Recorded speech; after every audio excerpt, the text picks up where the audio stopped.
tenían necesidades especiales.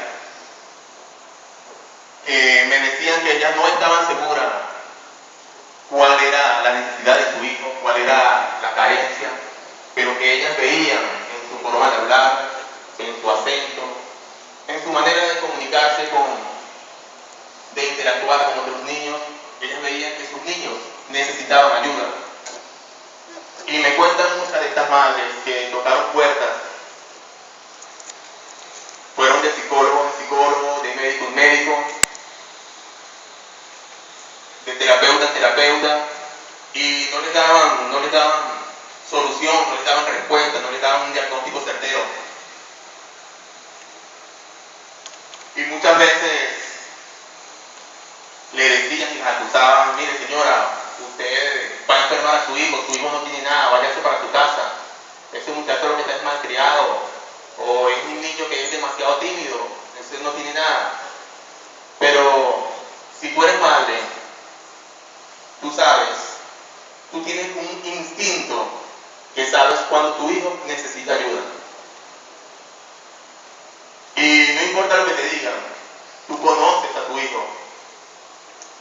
Y tú, aunque te hayan dicho 1000 veces que estabas loca, que estabas perdiendo tu tiempo, tú insististe, seguiste tocando puertas, seguiste investigando, seguiste leyendo, seguiste buscando ayuda, hasta que un día, por alguna lectura o en alguno de estos consultorios, alguien te dijo: tu hijo lo que tiene es síndrome de Asperger. Y en ese momento se te movió el piso y no sabías si estar triste por la extraña enfermedad que tenía tu hijo, o estar feliz porque al fin sabías qué tenía tu hijo y cómo ayudarlo.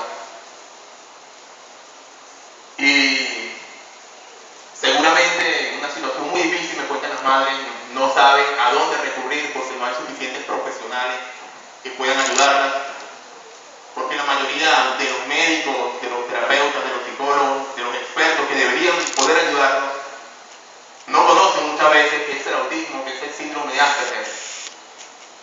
Pero si tú estás aquí en esta mañana, en esta tarde, es porque no te diste por vencida, es porque seguiste, porque guardaste esperanza a pesar de lo que te decían, es porque aún estás luchando por tu hijo y porque tú sabes que lo puedes ayudar, que lo puedes bendecir. Y has ganado así la primera batalla, que es la batalla de la ignorancia muchas veces tuya, de la ignorancia a veces de tu esposo. Muchas de estas madres, tu esposo tampoco la apoyaban, le decían que eran enfermedades que estaban inventando a sus hijos. La ignorancia contra los maestros que no entienden de qué se trata el síndrome de Asperger porque no tienen condiciones físicas visibles.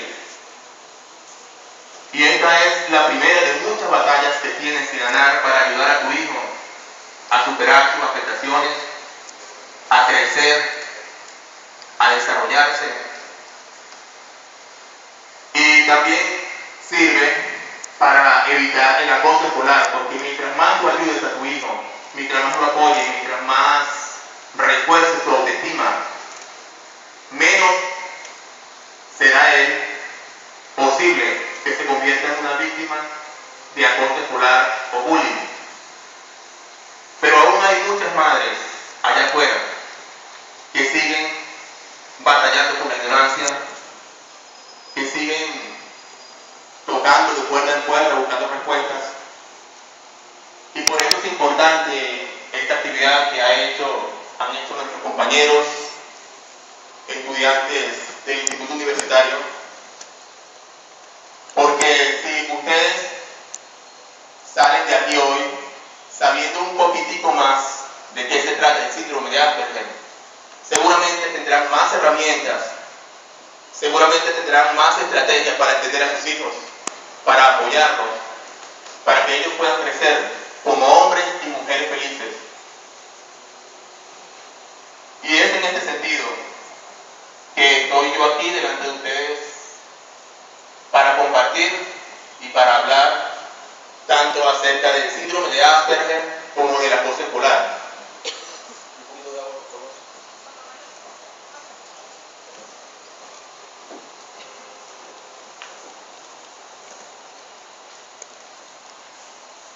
Ya no le hablaré como catedrático, como experto en el tema, como la licenciada Rosángela o el doctor, que seguramente lo hicieron brillantemente, porque yo no he estudiado síndrome de Asperger, ni tampoco he estudiado acoso polar. Pero sí lo he vivido y lo vivo, porque el síndrome de Asperger es una condición de por vida, como el autismo en general. Y viví también el acoso polar, del cual yo digo que soy un sobreviviente, porque lamentablemente muchos niños no logran, llegando a adultos, no logran superar las consecuencias del acoso polar y quedan enfrascados, su vida quedan truncadas y no logran alcanzar el potencial para el cual Dios los hizo. Y yo, gracias a Dios, digo que soy un sobreviviente del acoso polar. Y por eso quiero compartir con ustedes algunas vivencias, algunos ejemplos, para que ustedes tengan una idea un poco más clara de qué es el acoso escolar y de qué es vivir un niño con el síndrome de Asperger.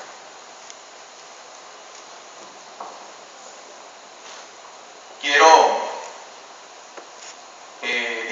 advertirles que estoy hablando exclusivamente de mi caso personal, que cada caso es diferente, que las afectaciones de las cuales yo tuve que aprender a manejar no necesariamente son las mismas de todos, pero sí algunas de estas pueden ser las afectaciones de tus hijos, de tus sobrinos, de tus nietos.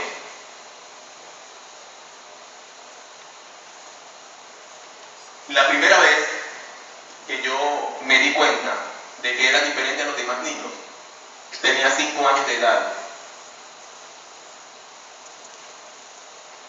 Estudiaba primer grado de primaria. Y cuando yo me di cuenta que mis compañeros, que me llevaban casi media vida por delante, porque tenían 6 y 7 años, y a los 5 años, 2 años y media vida, cuando yo me di cuenta que esos muchachos más grandes que yo, que se supone que sabían más que yo, que tenían más experiencia, yo me di cuenta que la maestra tenía que esforzarse porque ellos entendieran, grabaran que M con A era más y que P con I era pi. Yo me sorprendí, yo dije que algo raro pasa conmigo porque para mí eso era algo natural.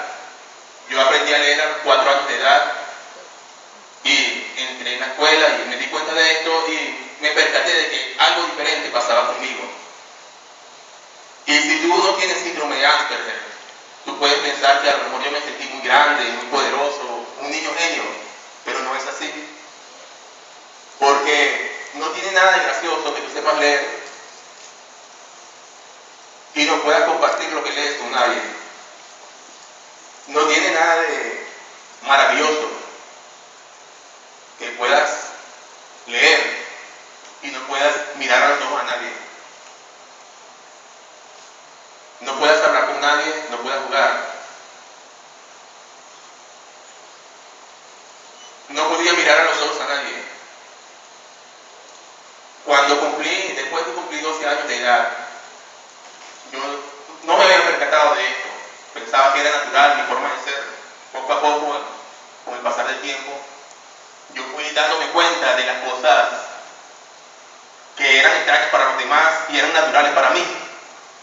Y traté de superar cada una de estas afectaciones, cada una de estas dificultades, yo mismo, porque no tenía ayuda, sin hablar con nadie, me daba cuenta de alguna cosa, la meditaba y trataba de superarla. Y cuando antes de cumplir 13 años de edad, recuerdo que mi papá tenía una enciclopedia que se llamaba Enciclopedia Didáctica Pillet. Eran 12 tomos de libros grandes, muy grandes, gruesos, pesados. Y como a mí me gustaba leer, leía bastante, yo estaba leyendo uno de estos tomos que tenían de todo. Ahí adquirí mi gusto por los dinosaurios, por los idiomas, estudié de forma autodidacta inglés, italiano, y uno de estas áreas del saber que tenía esta enciclopedia se llamaba Para triunfar en la vida. Y yo comencé a leerla también a continuación de todo lo demás, y allí decía que si tú quieres triunfar en la vida, tienes que ver a los demás a los ojos. Y a mis 12 años de edad, yo por primera vez me di cuenta que yo jamás veía a nadie a los ojos, y eso me extrañó. Y comencé a estudiar a los demás, y veía cómo las personas cuando hablaban unas con otras se veían a los ojos. Y ahí había algunos ejercicios, decía que primero miraras un punto fijamente durante varios minutos, que fuera tomando el tiempo, después que miraras a tus familiares, después que practicaras en la calle. Yo fui haciendo esto y practicando conmigo mismo en el espejo también, y fue entrenándome. Ni con los personajes de televisión yo veía los ojos, no sé por qué no lo veía los ojos los personajes de televisión, y fue practicando esto hasta poder desarrollarlo. Y cuando les digo que no podía hablar, no podía compartir lo que leía con nadie, no se trata de que no conocía las palabras o que no podía pronunciarlas. Era más bien una dificultad psicológica a nivel mental. Yo conocía las palabras. Cuando tenía 6 años de edad, mi abuela me regaló la Biblia versión Reina Valera 60. Y como ya yo había aprendido a leer y me había leído todo el libro de primer grado, comencé a leerla. Y la Biblia versión Reina Valera 60, no sé si alguno la ha leído aquí, tiene un lenguaje antiguo. Y yo la leía, y cuando no entendía una palabra la buscaba en el diccionario y la estudiaba, y así iba leyendo. Entonces, cuando yo tenía 6 años, yo sí sabía las palabras, incluso tenía un vocabulario más amplio, más vasto que cualquiera de los niños de mi edad. Pero todo lo que yo sabía, todo el vocabulario que yo tenía no me servía para hablar, porque no conocía las estrategias para iniciar una conversación o para mantener una conversación con otro. Y no les estoy hablando de hablar con una maestra o de hablar con un extraño. No conversaba con nadie.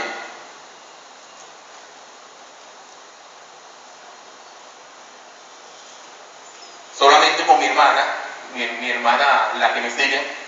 Y cuando hablaba con ella, hablábamos en términos fantásticos de personajes imaginarios que yo inventaba, pero yo jamás conversaba con nadie. No sabía. Yo les veía a las demás personas, a los niños, y yo me preguntaba que cómo hacían ellos para mantener una conversación. Yo veía que era como natural. Y lo que para ellos era natural, para mí tenía que estudiarlo, tenía que meditarlo, tenía que practicarlo, y lo intentaba. Pero normalmente no salía natural y fracasaba. Chocaba contra un muro. Y además de esto, de la dificultad de mantener una conversación, de sostener una conversación, iniciarla, también tuve durante muchos años algo que seguramente no es tan común en el espectro autista, pero sí algunos niños lo tienen, que le dicen ecolalia. Yo, bajo algunas circunstancias, especialmente en la escuela, yo repetía, me imagino que como un intento comunicacional, repetía la última frase que escuchaba. Y a mí me decían, por ejemplo, mañana no hay clase. Yo repetía, mañana no hay clase. Mandaron mucha tarea. Yo repetía, mañana mandaron mucha tarea. Y trataba así de comunicarme. Y cuando tenía 14 años de edad, ya un adolescente, todavía tenía esta costumbre. Un día en clase, una compañerita, dándose cuenta de esto, me llama a un grupo, se reúnen alrededor de mí, y entonces ella comienza un show, comienza a hablar conmigo, y me dice, el profesor de matemáticas no viene hoy. Y yo le digo, no viene hoy el profesor, no viene. Y entonces todos se echan a reír, parece que ya les había advertido.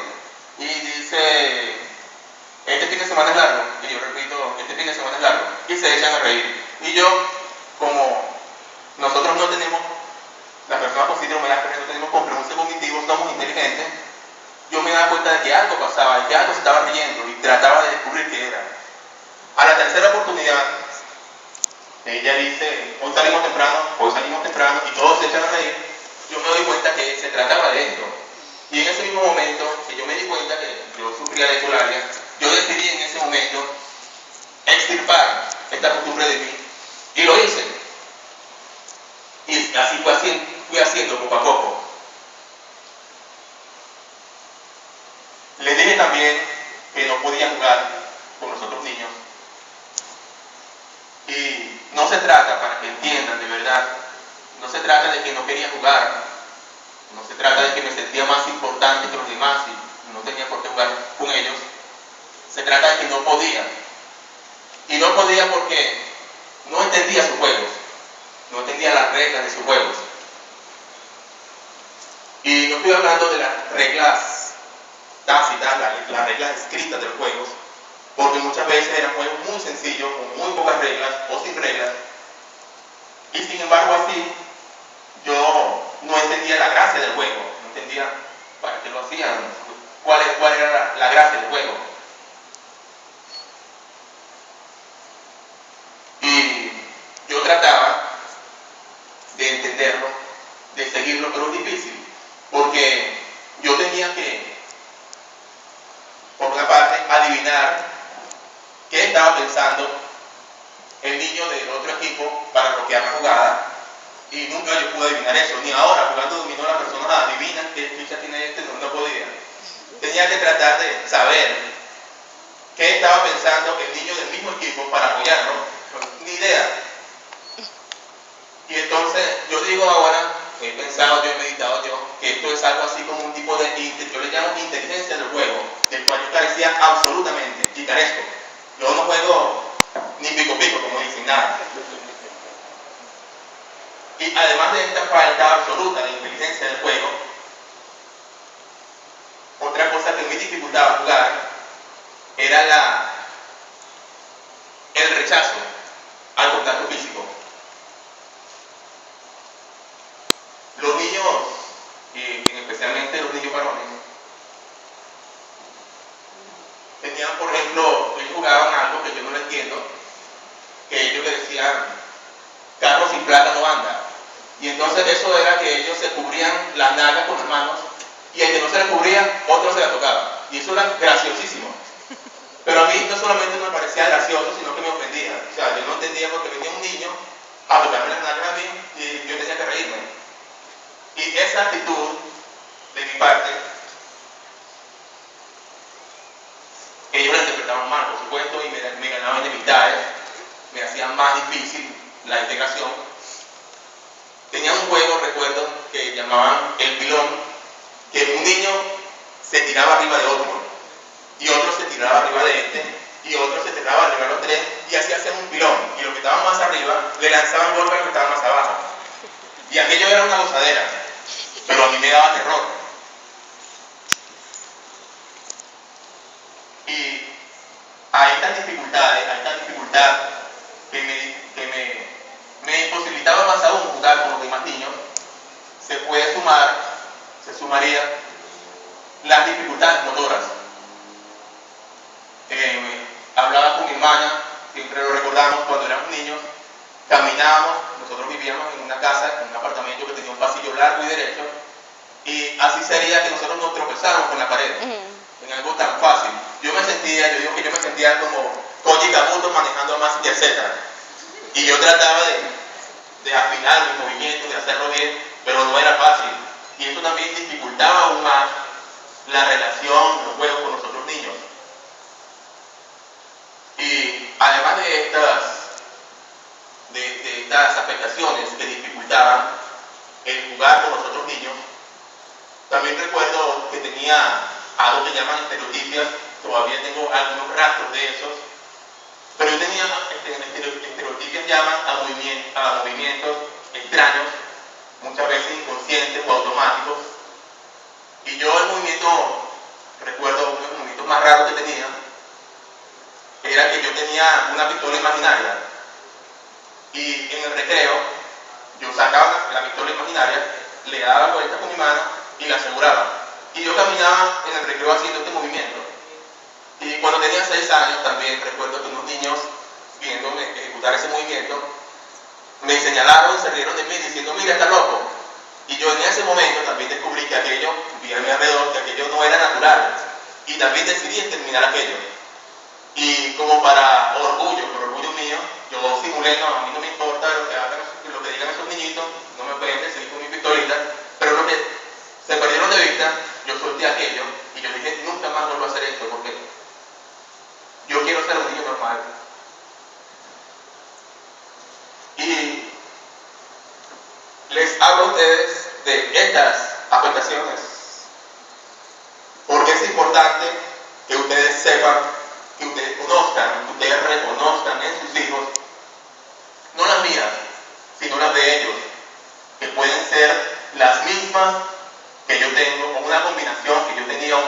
comparación de estas con algunas otras, pero es importante que ustedes reconozcan esto en sus hijos y los apoyen en su superación, no solamente para que sean unos niños normales, digamos, también haciéndolo dificulta más, los ayuda a evitar el acoso escolar.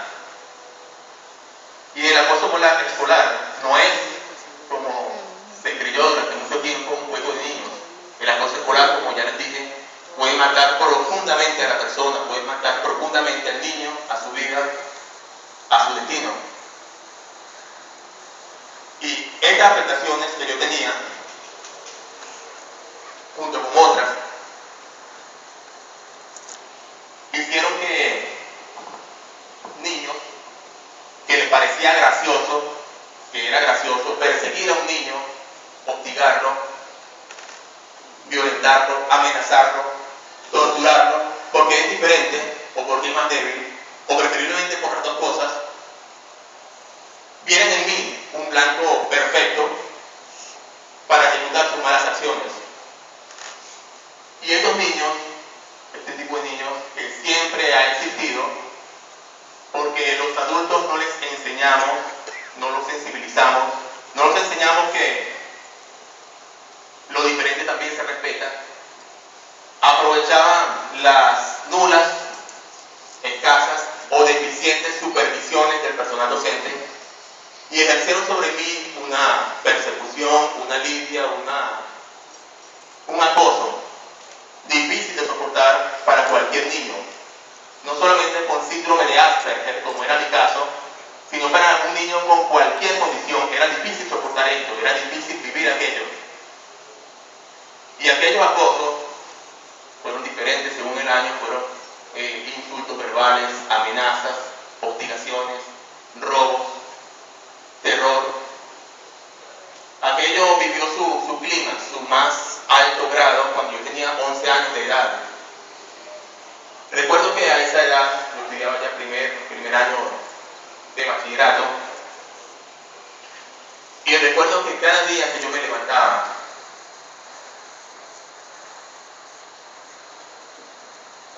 yo le pedía a Dios que me hiciera invisible, pero no sucedía.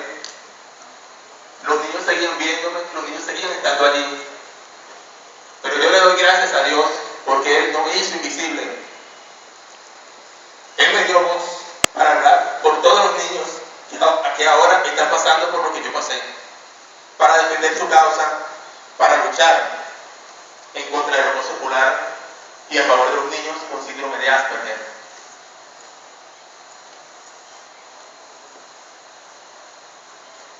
Y si bien, como les dije, yo soy un sobreviviente del acoso escolar, fue porque aún en contra de mi naturaleza, porque la naturaleza del síndrome de Asperger es ser muy racional, es ser muy lógico.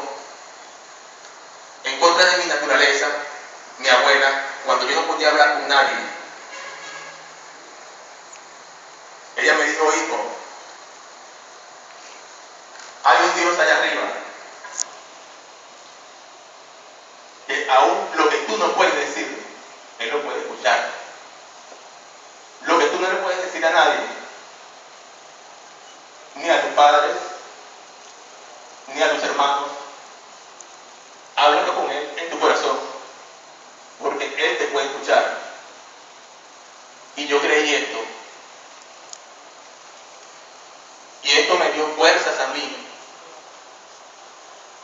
para superar, para creer que Dios cambiaría las cosas. Yo no sabía cómo, pero Dios cambiaría las cosas. Y las cambió. Y las cambió tanto que hoy estoy aquí hablando con ustedes. Y soy un hombre feliz y exitoso.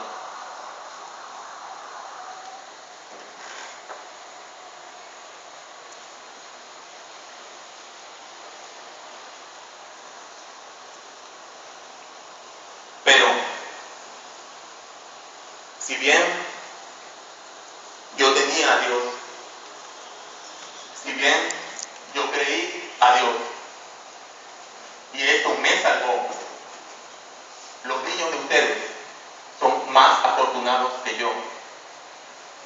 Porque los niños de ustedes tienen a Dios, que es bastante, pero también te tienen a ti, que eres su padre. También te tienen a ti, que eres su padre, que eres su tío, que eres su abuela, y cuentan con tu apoyo también. Y estoy seguro que como yo pude, solo porque en aquella época mi madre no tenía el conocimiento que gracias a Dios ustedes tienen hoy, no tenía información, no tenía internet, no teníamos ni teléfono en la casa. Y estas madres de los años 70, 80 y 90, que sin ningún apoyo hicieron todo lo que podían por sus hijos, y aquí están sus hijos hoy, exitosos, profesionales y felices. Los hijos tuyos, con todo el apoyo que tú tienes, con la fe que tú tienes, con las esperanzas que tú tienes, con las herramientas, podrán hacer mucho más de lo que tú puedes imaginar.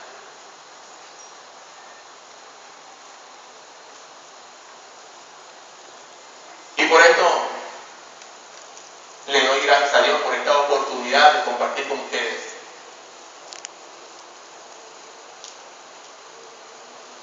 Y estoy seguro que aquello que tú quieres para tus hijos, no importa lo que te hayan dicho, no importa que te hayan querido robar las esperanzas diciendo que no se puede, que es imposible, que tu hijo nunca va a mejorar, yo sé que por tu fe, por tu esfuerzo, con esto que estás haciendo ahora mismo, yo sé que vas a lograr milagros en tu hijo. Milagros que muchos no podrán creer. Dios los bendiga.